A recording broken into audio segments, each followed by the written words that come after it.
നമസ്കാരം. ശബരിമലയിൽ അവിടെ സർക്കാർ പരാജയപ്പെട്ടു, ദേവസ്വം ബോർഡ് പരാജയപ്പെട്ടു, അവിടെ എത്തുന്നവർക്ക് വേണ്ട ഒരു സൗകര്യങ്ങൾ ഒരുക്കുന്നില്ല തുടങ്ങിയ ആരോപണങ്ങൾ ഇങ്ങനെ കഴിഞ്ഞ അതായത് വൃശ്ചികം 1-ാം തീയതി മുതലുള്ള മാധ്യമങ്ങൾ ഇങ്ങനെ പറഞ്ഞുകൊണ്ടേയിരിക്കുന്നു. അതിനെ ഏറ്റുപിടിച്ചുകൊണ്ട് ഇവിടുത്തെ പ്രതിപക്ഷവും അതോടൊപ്പം തന്നെ ഇപ്പോഴത്തെ BJP-ക്കാർ അവിടേക്ക് ഒരു യാത്ര നടത്താൻ ഉദ്ദേശിക്കുന്നു. ഇനി അവരുടെ ഒരു കുറവോടെ ഉള്ളൂ ശബരിമലയിൽ. ശബരിമലയെ സംബന്ധിച്ചിടത്തോളം അവിടെ നിരവധി ഭക്തജനങ്ങൾ ഇങ്ങനെ വന്ന് കൂടിക്കൊണ്ടിരിക്കുകയാണ്. അവർക്ക് വേണ്ട സൗകര്യങ്ങൾ, പരിമിതമായ സൗകര്യങ്ങൾ, അതായത് സർക്കാരിൻ്റെ ഒരു കണക്കനുസരിച്ച് സ്പോട്ട് ബുക്കിംഗ് അടക്കവും വെർച്വൽ ക്യൂ ബുക്കിംഗ് അടക്കമുള്ള ആ സൗകര്യം വെച്ചുകൊണ്ടാണ് ശബരിമലയിൽ ഇപ്പോൾ തൽക്കാലം അറേഞ്ച്മെൻറ്റ്സ് നടത്തിയിട്ടുള്ളത്. ഇത് പല ഭാഗങ്ങളിൽ നിന്ന് സ്പോട്ട് ബുക്കിംഗ് പോലും ആ രീതിയിലേക്ക് വരുന്നത്. കഴിഞ്ഞ തവണ തന്നെ ഏകദേശം 1.25 കോടിയിലധികം ആളുകളാണ്, അല്ലെന്നുണ്ടെങ്കിൽ തീർത്ഥാടകരാണ് ശബരിമലയിലേക്ക് എത്തുന്നത്. അപ്പോൾ പ്രതിവർഷം ഓരോ വർഷം കഴിയുന്തോറും ശബരിമലയിലേക്ക് എത്തുന്ന തീർത്ഥാടകരുടെ എണ്ണം വർദ്ധിച്ചുകൊണ്ടിരിക്കുന്നു എന്നുള്ളൊരു വസ്തുത അവിടെ നിലനിൽക്കുകയും ചെയ്യുന്നു.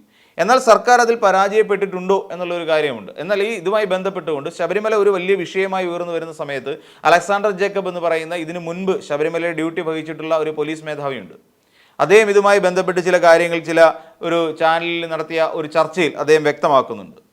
അദ്ദേഹം പറയുന്ന പല കാര്യങ്ങളും നമ്മൾ മനസ്സിലാക്കേണ്ടതുണ്ട്. കാര്യം മറ്റു പല സംസ്ഥാനങ്ങളിലും ഇത്രയും തിക്കും തിരക്കും വരുമ്പോൾ തന്നെ മരണങ്ങൾ റിപ്പോർട്ട് ചെയ്യാറുണ്ട്. തിക്കിലും തിരക്കിലും പെട്ട് ഒരു കൂട്ടമരണം, ആൾക്കൂട്ടത്തിൻ്റെ മരണം അവിടെ പലപ്പോഴും റിപ്പോർട്ട് ചെയ്യാറുണ്ട്. എന്നാൽ നമ്മുടെ ഭാഗ്യം കൊണ്ടോ അല്ലെങ്കിൽ അവിടുത്തെ ശബരിമലയുടെ ഒരു കഴിവ് കൊണ്ടോ ആയിരിക്കാം ഇതുവരെ അങ്ങനെയൊന്നും റിപ്പോർട്ട് ചെയ്യപ്പെട്ടിട്ടില്ല. നമുക്കറിയാം, കഴിഞ്ഞ മകരവിളക്ക് കാലത്ത് പുൽമേടിലുണ്ടായ അപകടമൊക്കെ നമ്മുടെ മുന്നിൽ ഒരു സാക്ഷ്യമായി നിലനിൽക്കുന്നുണ്ടെങ്കിൽ തന്നെയും കഴിഞ്ഞ വർഷങ്ങളിലൊന്നും ശബരിമലയിൽ അത്തരത്തിലുള്ള ദുരന്തങ്ങൾ ഉണ്ടായിട്ടില്ല എന്നുള്ളതാണ് നമുക്കറിയാൻ കഴിയുന്നത്. അപ്പം പുൽമേടിലെ ആ ഒരു ദുരന്തം ഒരുപക്ഷെ നമുക്ക് തോരാ കണ്ണീരായി ഇപ്പോഴും നമ്മുടെ ഉള്ളിൽ അതിങ്ങനെ നിലനിന്ന് പോരുന്നു എന്നുള്ള ഒരു യാഥാർത്ഥ്യം കൂടി നമ്മൾ മനസ്സിലാക്കേണ്ടതുണ്ട്. എന്നിരുന്നാൽ തന്നെയും കഴിഞ്ഞ തവണ ഒരു മണ്ഡലകാലം അവസാനിക്കുമ്പോൾ അവിടെ അത്തരത്തിലുള്ള യാതൊരു പ്രശ്നങ്ങളും ഉണ്ടായിട്ടില്ല. ചിലർക്ക് ആരോഗ്യ പ്രശ്നങ്ങൾ കാരണം മല ചവിട്ടാൻ വരുന്നവർക്കുണ്ടാകുന്ന ശാരീരിക ബുദ്ധിമുട്ട് കാരണം മരണപ്പെടുന്നു എന്നുള്ളതിനപ്പുറത്തേക്ക് ആ ഒരു ആൾക്കൂട്ട മരണത്തിലേക്കൊന്നും അത് നയിക്കപ്പെട്ടിരുന്നില്ല എന്നുള്ളതാണ് മനസ്സിലാക്കേണ്ടത്. എന്നാൽ അലക്സാണ്ടർ ജേക്കബ് പറയുന്ന അനുസരിച്ച് നോക്കുകയാണെങ്കിൽ അദ്ദേഹം ഏകദേശം 3 വർഷക്കാലത്തോളം ശബരിമലയിൽ ഡ്യൂട്ടി ചെയ്ത ഒരാളാണ്. അപ്പോൾ അദ്ദേഹം അവിടെ ഡ്യൂട്ടി ചെയ്തതിൽ നിന്ന് അദ്ദേഹം മനസ്സിലാക്കിയ ചില കാര്യങ്ങളാണ് അദ്ദേഹം പറയുന്നത്. അതായത് അവിടേക്കുള്ള 18-ാം പടിയുടെ വീതി വർദ്ധിപ്പിക്കുക എന്നുള്ളതാണ് അദ്ദേഹം ഉയർത്തുന്ന ഒരു പ്രധാനപ്പെട്ട ഒരു ആവശ്യം. എന്തുകൊണ്ടാണ് എന്ന് ചോദിച്ചാൽ ഇതൊരു കുത്തനെയുള്ള കയറ്റമാണ്. നമ്മൾ ശബരിമലയിൽ പോയിട്ടുള്ളവർക്ക് മനസ്സിലാവും, അതൊരു കുത്തനെയുള്ള ഒന്നാണ് ഈ 18-ാം പടി. തന്നെയുമല്ല വളരെ ഇടുങ്ങിയതുമാണ് 18-ാം പടി. ഇനി ഒരു പക്ഷേ അതൊരു ആചാര ലംഘനത്തിൻ്റെ ഭാഗമായി നാളെ ചിത്രീകരിക്കപ്പെടുമോ എന്നുള്ളതാണ് മറ്റൊരു പ്രശ്നമായി അവശേഷിക്കുന്നത്. എന്നിരുന്നാൽ തന്നെയും വളരെ കുത്തനായ ഉള്ള ഒരു കയറ്റമാണ്. അദ്ദേഹം ഉദാഹരിക്കുന്നത് ദ്രൗപദി മുർമു എന്ന് പറയും നമ്മുടെ രാഷ്ട്രപതി ശബരിമലയിൽ എത്തിയപ്പോൾ ഈ 18-ാം പടി കയറുന്നതിലുള്ള ബുദ്ധിമുട്ട് അദ്ദേഹം ഇതിനെക്കുറിച്ച് ഒന്ന് അനുസ്മരിച്ച് പോവുകയും ചെയ്യുന്നുണ്ട്. അപ്പം നമുക്കറിയാം, ശബരിമല പോകുന്ന സമയത്ത് ഇരുവശങ്ങളിൽ നിൽക്കുന്ന പോലീസുകാർ, നമ്മൾ എണ്ണം എടുത്തിട്ടില്ല, കൃത്യം പറഞ്ഞാൽ 36 പോലീസുകാരുണ്ട്. ഈ പോലീസുകാരാണ് പലപ്പോഴും ഈ അയ്യപ്പന്മാരെ വലിച്ച് മുകളിലേക്ക് ഇങ്ങനെ കയറ്റി വിടുന്നത്. അപ്പോൾ അങ്ങനെ കഴിയുമ്പോൾ, അല്ലെങ്കിൽ അങ്ങനെ ഏകദേശം 4 മണിക്കൂറോളം ജോലി ചെയ്ത് കഴിയുമ്പോൾ ഈ 36 പോലീസുകാർ, നമ്മൾ നാളേക്ക് കുനിയുക കൈകൊണ്ട് ഇങ്ങനെ വലിച്ചു പൊക്കുക തുടങ്ങിയ ആയാസകരമായ ജോലി ചെയ്യുന്നത് കൊണ്ട് തന്നെ ഏകദേശം 4 മണിക്കൂർ കഴിയുമ്പോൾ തന്നെ ഇവർ ഭയങ്കരമായി ക്ഷീണിതരായി മാറാൻ സാധ്യതയുണ്ട്. നട്ടലിന് വേദനയുണ്ടാകാം, നടുവേദന എടുക്കാം, കൈകൾക്ക് വേദനയുണ്ടാകാം, ശാരീരികമായി ഉണ്ടാകുന്ന മറ്റ് അസ്വസ്ഥതകൾ എങ്ങനെ ഉണ്ടാകാനുള്ള സാധ്യതയുണ്ട്. അപ്പോൾ അതുകൊണ്ട് തന്നെ അവർ കുറച്ച് കഴിയുമ്പോൾ അവർ ഒരു 5-8 മണിക്കൂർ കിടന്നുറങ്ങാറാണ് പതിവ് എന്നാണ് അദ്ദേഹം പറയുന്നത്. അപ്പോൾ മിനിറ്റിൽ 50, അദ്ദേഹത്തിൻ്റെ കണക്കിങ്ങനെയാണ്, മിനിറ്റിൽ 50 പേർക്കാണ് 18-ാം പടി കയറാൻ സാധിക്കുക. അതായത് ഒരു മിനിറ്റിൽ 50 പേർക്ക്. അത് കഴിയുമ്പോൾ 60,000 പേരിൽ കൂടുതൽ എങ്ങനെ പോയാലും ആ സമയങ്ങളിൽ, അല്ലെങ്കിൽ ഈ 50 എന്നുള്ളതിന് അനുസരിച്ച് നോക്കുമ്പോൾ മല കയറാൻ സാധിക്കില്ല. ആ സ്ഥലത്താണ് ഒരു ദിവസം, അതായത് അദ്ദേഹം പറഞ്ഞത് മിനിറ്റിൽ 50 പേര് വെച്ച് ഒരു ദിവസം ഏകദേശം 60,000 പേരിൽ കൂടുതൽ മല ചവിട്ടാൻ സാധിക്കില്ല, അല്ലെങ്കിൽ ശബരിമലയിൽ 18-ാം പടി കയറാൻ സാധിക്കത്തില്ല. ആ സ്ഥലത്തേക്കാണ് 90,000 മുതൽ 1,00,000 വരെ ആളുകൾ ആദ്യ ദിവസം ശബരിമലയിൽ വന്ന് കയറിയിട്ടുള്ളത്. നമ്മൾ ആലോചിച്ച് നോക്കണം. അപ്പോൾ ഒന്ന് ആലോചിച്ച് നോക്കൂ, അദ്ദേഹത്തിൻ്റെ കണക്കുകൾ പ്രകാരം മിനിറ്റിൽ 50 പേരിൽ കൂടുതൽ ആൾക്കാരെ ഈ പറയുന്ന 18-ാം പടിയിലൂടെ കയറ്റിവിടാൻ കഴിയില്ല. ആ സാഹചര്യത്തിൽ ഒരു ദിവസം വന്നു കയറിയത് 1,00,000 പേരാണ്. അങ്ങനെ നോക്കിയാലും 40,000 പേരുടെ അധികം വരവ് അവിടെ ഉണ്ടായിട്ടുണ്ട്. ഇത്രയും ആളുകൾ വന്നിട്ടും ആർക്കും ഒരു അപകടവും സംഭവിക്കാത്തത് അത് തീർച്ചയായും പോലീസിൻ്റെ സുത്യർഹമായ കഴിവാണ് എന്ന് അലക്സാണ്ടർ ജേക്കബ് കൃത്യമായി പറയുകയും ചെയ്യുന്നുണ്ട്. അപ്പോൾ ശബരിമലയിൽ ഈ പറയുന്ന ഇപ്പോൾ അവിടെയുള്ള ADGP ശ്രീജിത്ത് IPS അദ്ദേഹം ഏകദേശം 10 വർഷക്കാലമായി ശബരിമലയിൽ ജോലി ചെയ്തിട്ടുണ്ട്. അദ്ദേഹം മികച്ച രീതിയിൽ ഇടപെട്ടതുകൊണ്ടാണ് അവിടെ ഒരു തിക്കിലും തിരക്കിലും പെട്ടുള്ള മരണങ്ങൾ സംഭവിക്കാതിരുന്നത് എന്നും അദ്ദേഹം വ്യക്തമാക്കുന്നുണ്ട്. അപ്പോൾ 50,000 പേരെ ഒരു ദിവസം, അതായത് അദ്ദേഹത്തിൻ്റെ ഒരു കണക്ക് ഇങ്ങനെ വരുന്നുണ്ട്, 50,000 പേരെ ഒരു ദിവസത്തെ കണക്ക് വെച്ച് കയറ്റി വിട്ടാൽ അങ്ങനെ 60 ദിവസം നീണ്ടു നിൽക്കുന്ന നമ്മുടെ മണ്ഡലകാലത്ത് 30 ലക്ഷം പേർക്കാണ് മല കയറാൻ സാധിക്കുന്നത്. അതായത് ദിവസേന 50,000 പേരെന്നുള്ള കണക്ക് വെച്ചാൽ.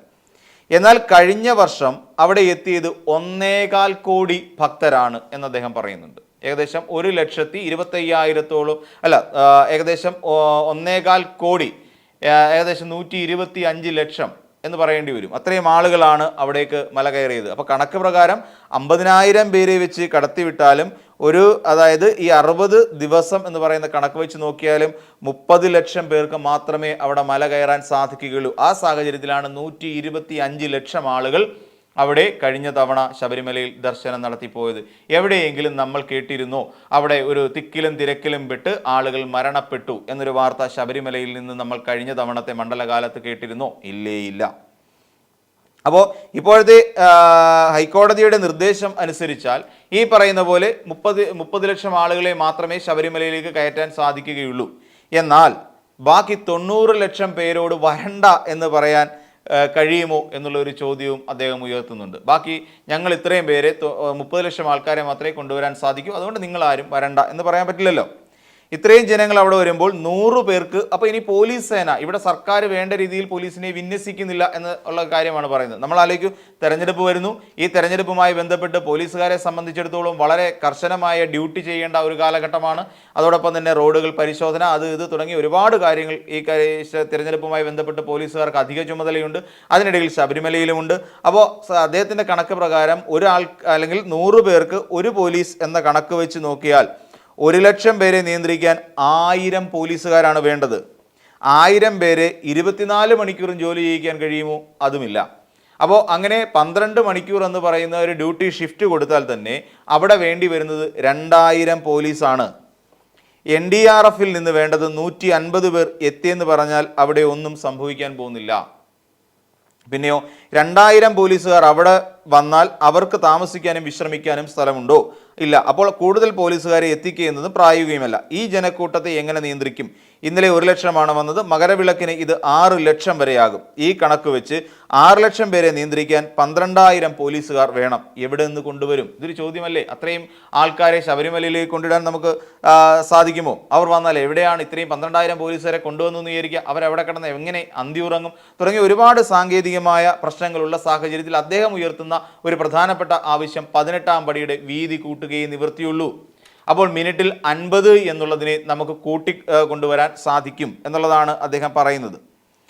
അപ്പോൾ പിന്നെ അതോടൊപ്പം തന്നെ ആചാരപ്രകാരം അത്ര വീതിയേ പാടുള്ളൂ എന്നാണ് പറയുന്നത്. അത് എവിടെയാണ് എഴുതി വെച്ചത് എന്നൊരു ചോദ്യം അദ്ദേഹം ഉയർത്തുകയും ചെയ്യുന്നുണ്ട്. അപ്പോൾ വീതി കൂട്ടിക്കഴിഞ്ഞാൽ തീരുന്ന പ്രശ്നമേ ഉള്ളൂ ശബരിമലയെ സംബന്ധിച്ചിടത്തോളം എന്ന് പറയുന്നുണ്ട്.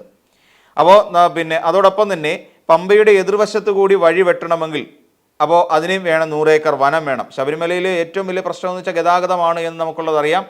അപ്പോൾ ഈ പറയുന്ന വരുന്ന വണ്ടികൾ പമ്പയിലെത്തിയാൽ വന്ന വഴി തന്നെ മടങ്ങുക എന്ന് പറയുന്ന ഒരു ആശയം മാത്രമേ അവിടെ പ്രായോഗികമായിട്ടുള്ളൂ. വനത്തിൽ നിന്ന് സ്ഥലമെടുക്കാൻ സാധിക്കില്ല. അപ്പോൾ അതോടൊപ്പം തന്നെ ഇപ്പം കേന്ദ്രം കോൺഗ്രസ് ഭരിച്ചു, BJP ഭരിച്ചു, പക്ഷേ ലോകത്തിൻ്റെ കാലാവസ്ഥ മുഴുവൻ ആ 100 ഏക്കറിലാണ് ഇരിക്കുന്നതെന്നാണ് പറയുന്നത്. അപ്പോൾ അതുകൊണ്ട് ആ റോഡ് ഉണ്ടാക്കാൻ കഴിയില്ല എന്നുള്ളതാണ് കാര്യം. വനത്തിൻ്റെ ഭൂമി അവിടെ പ്രശ്നമുണ്ടാകും, അതുകൊണ്ട് ആ ഭൂമി ഏറ്റെടുക്കാൻ കഴിയില്ല എന്നുള്ളത് തന്നെയാണ് അദ്ദേഹം പറയുന്നത്.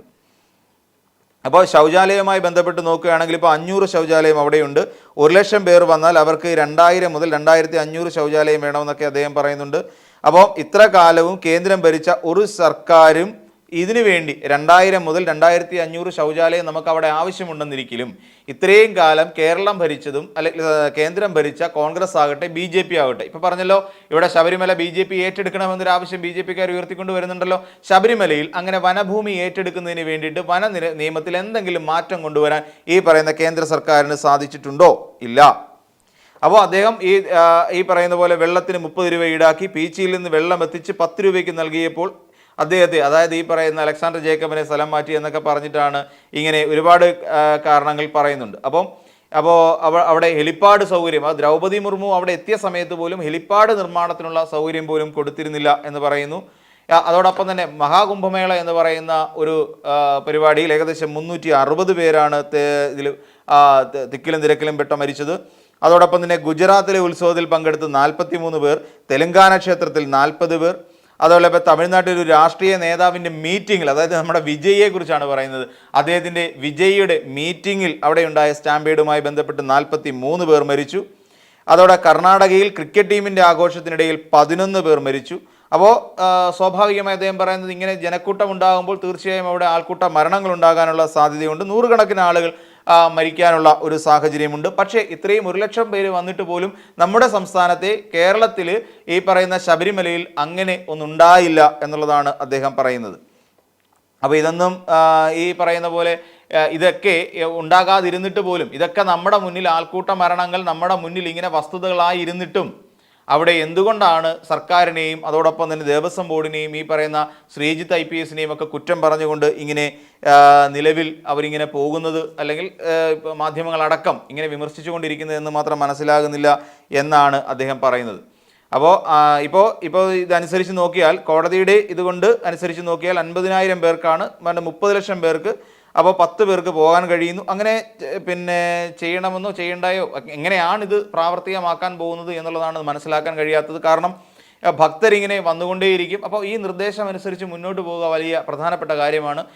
അതിന് അദ്ദേഹം പറയുന്ന ഒരു മാർഗ്ഗം ഇത് മാത്രമേ ഉള്ളൂ, ഈ പറയുന്ന 18-ാം പടിയുടെ വീതി കൂട്ടുക. അപ്പോൾ അതുമായി ബന്ധപ്പെട്ട് എത്ര പേർ സഹകരിക്കുമെന്നോ, അല്ലെങ്കിൽ അങ്ങനെ ഒരു സഹകരണം, അല്ലെങ്കിൽ അങ്ങനെ ചെയ്യാൻ സർക്കാർ ഒരു മുന്നിട്ട് ഇറങ്ങുന്ന സമയത്ത് എന്തൊക്കെ പ്രതിഷേധങ്ങൾ ഇവിടെ ഉണ്ടാകും. ഈ പറഞ്ഞ UDFകാരും ഇവിടുത്തെ BJPയും സർക്കാരിനെതിരായ ഒരു പ്രധാനപ്പെട്ട ആയുധമാക്കി അത് മാറ്റുകയും അവിടെ ആചാരലംഘനം നടന്നു എന്നതടക്കമുള്ള കാര്യങ്ങൾ പറഞ്ഞുകൊണ്ട് രംഗത്തേക്ക് വരാനും സാധ്യതയുണ്ട്. അപ്പോൾ പ്രായോഗികമായ ചില നിർദ്ദേശങ്ങളും പ്രായോഗികമായ ചില മാറ്റങ്ങളും അവിടെ ഉണ്ടാക്കിയാൽ മാത്രമേ ഈ വന്നുകൊണ്ടിരിക്കുന്ന തീർത്ഥാടകർക്ക് വളരെ സ്വസ്ഥമായി ശബരിമലയിൽ ദർശനം നടത്തി മടങ്ങിപ്പോകാൻ കഴിയൂ എന്നുള്ളത് തന്നെയാണ് അവിടെ ശബരിമല ഡ്യൂട്ടി എടുത്തിട്ടുള്ള ഒരു പോലീസ് ഉദ്യോഗസ്ഥൻ്റെ വാക്കുകളിൽ നമുക്ക് മനസ്സിലാക്കാൻ സാധിക്കുന്നത്.